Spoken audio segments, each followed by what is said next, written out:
Practice restoration. Love keeps no record of wrongs. 1 Corinthians 13:5. Keeps no record of wrongs. This is what we like to call here keeping short accounts. Keeping short accounts. As soon as sin happens, we want to be dealing with it as quickly as it happens, just like other spills and messes. Deal with sin right away. Deal with sin right away. It's the kindest thing. It's the most compassionate thing. It's the tender-hearted thing. Don't let it go. Don't let the sun go down on your anger. Don't let the sun go down on your anger. And it just says that just a few verses up from where we read this morning. It says, or leave room for the devil. Letting the sun go down on your anger, letting the sun go down on your wrath, letting the sun, like sleeping on bitterness and resentment is like leaving your doors wide open at night. And just let the devil in. Right? No, deal with it. Deal with it right away. Deal with it right away. Jesus says in the Gospels that if you're going to church and you're about to give your offering and you remember that your brother has something against you, leave your offering at the altar, go first be reconciled to your brother, and then give your offering. Right? Jesus says it'd be better to be late for church. It'd be better to be late for church. Sometimes this is like, it's like the devil does like to attack us at like just the most inopportune moments. And it's like you're driving to church with your family and in the joy of the Lord, and we're going to church, we got it together, the kids are dressed, all happy, and then somebody says something. All right. And you pull into your parking place at church. And then people are walking by, waving, hey, how are you doing? And all the temptation of the world is, let's just go into church and pretend everything's fine. And you can't. Make it right now. Clean up the mess now. Don't walk into church with the mess all over you. Right? You sin, you spilled the coffee. Get a new shirt. Right? Make it right now. Stop. Hey, we'll see you in a minute. We'll be there in just a second. Pause. Deal with the sin. Wash it clean.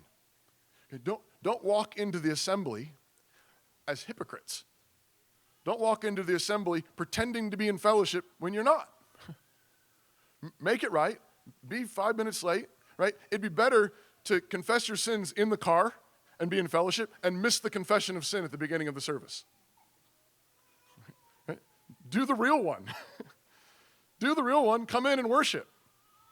Make it right. Be clean. Keep short accounts. That means don't let any sin build up. As quickly as it happens, take care of it. As fast as possible. This is one of the glories of having texting. Maybe you're in an inopportune moment and quick, honey, please forgive me. Please forgive me. I forgive you. Like. Yes. Back in fellowship. But it doesn't have to be this massive thing. If you're practicing and you're keeping short accounts and you're taking care of sin quickly, it's you take care of the dishes. This is something, if you take care of the dishes right away, huge piles don't develop. This is one of those miracle things that single college guys, it takes us a long time to learn. But it's true, right? Take out the garbage right away. Do the laundry right away. That's keeping short accounts. Related to this, parents, don't let dark clouds hover over your kids. Don't let dark clouds hover over your kids. This is one of the things I really don't like about timeouts or grounding, these kind of penalties for kids. A timeout, sort of like, go sit over there under that black cloud for a while. Yeah. Now, I think there might come a time later, as the kids are older and they actually can think about it. And one of the things is like, sit over there and think about it. And he's like 4. He's not going to think about it. Right? If he thinks about anything, he's just upset. You're not helping him. Now, if they're 13 or 14 and you think, all right, I think you need to chew on this for a bit, okay, fine. But not in a dark cloud. The goal of discipline is to get back into fellowship as quickly as possible. It might take a little bit of time sometimes, but you want to have the door wide open. Here's the way back in. Here's the way back into fellowship. When discipline has occurred, make sure sin is confessed, forgiveness is extended, and fellowship is fully restored as quickly as possible. As quickly as possible.